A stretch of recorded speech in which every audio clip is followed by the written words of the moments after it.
I'd barely finished unpacking my last box when trouble showed up on my dock, heels clicking and clipboard in hand.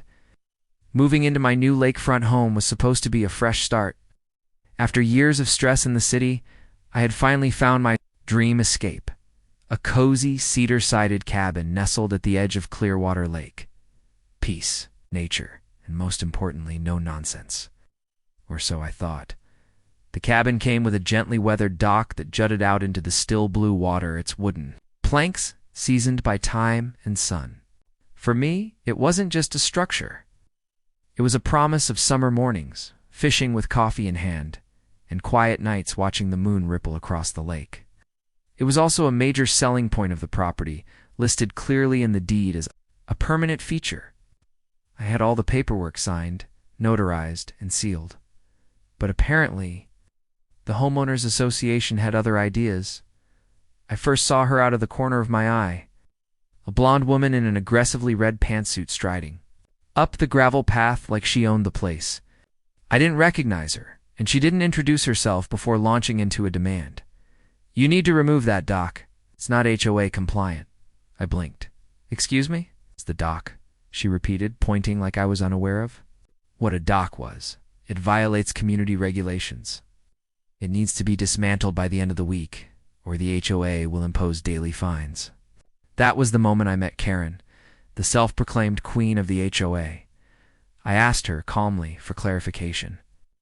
"That dock was listed in the deed. It's been here for decades. What regulation are you referring to?" Karen scoffed, flipping through a few printed pages. "According to Section 14C of the HOA Lakeside Structure Policy, all private docks must be registered annually and cannot exceed 12 feet in length. Yours does. Are you aware this dock was built in the 70s and grandfathered in by the county?" The seller provided documentation. She didn't care. "We don't recognize grandfathering. This is an HOA community. Our rules apply and the board has final say." I stood my ground. "You can leave your concerns in writing. I'll review them. But I'm not tearing down anything today." Karen's face turned crimson. "You'll regret ignoring this warning. We'll be in touch formally." She stormed off without another word. As soon as she disappeared from view, I called the county zoning office to clarify. A helpful clerk pulled the file. The dock, he confirmed, had been built in 1974, inspected in 2012. It's classified as a historically permitted lakeside structure, fully compliant and protected from HOA override by a county ordinance. I hung up, relieved but far from done. I knew Karen wouldn't take no for an answer. Sure enough, the next morning, I walked out with a mug of coffee to find a bright orange violation notice nailed to one of the dock posts. HOA property violation. Fine. $200 per day, effective immediately. That was it. Time to fight fire with facts. I spent the rest of the day pulling every document related to the property, the dock, and the legal protections attached to it. I even dug up old zoning maps showing the original outline of lake structures. But the real kicker?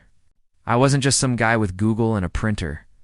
Before my semi-retirement, I spent 12 years as an environmental attorney specializing in waterfront property rights. I'd taken on cities, developers, and yes, overreaching HOAs. What, Karen? Wanted a fight? She'd just picked the wrong lakefront. I notified the HOA that I would be attending the next board meeting, scheduled for that Thursday night.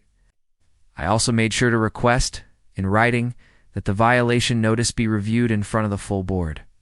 The night of the meeting, I arrived early, carrying a binder under one arm and a neutral smile on my face. The room was filled with folding chairs, plastic water cups, and the unmistakable tension of people who had lived under Karen's rule for too long. I spotted her in the corner, smug and confident, clearly expecting another easy win. When my name was called, stepped forward. "I'm here to address the violation placed on my dock." I began calmly placing my binder on the table. To clarify for the record, this dock is legally protected, historically registered, and beyond the regulatory reach of this HOA. I opened the binder, showing maps, the property deed, the inspection certificate from 2012, and most importantly, the county ordinance, explicitly stating that historical water structures could not be regulated or removed by private associations. Without due process and state-level approval? Karen interrupted. That's not how we interpret it. One of the board members leaned in. Karen, let him finish, I continued. Furthermore, I have legal precedent from a 2015 case in Cedar County, nearly identical circumstances, where a homeowner won damages against an HOA for harassment and unlawful fines related to a protected dock. You could hear a pin drop. The board members flipped through the copies I'd handed out. Some nodded. Others looked toward Karen, their faces unreadable.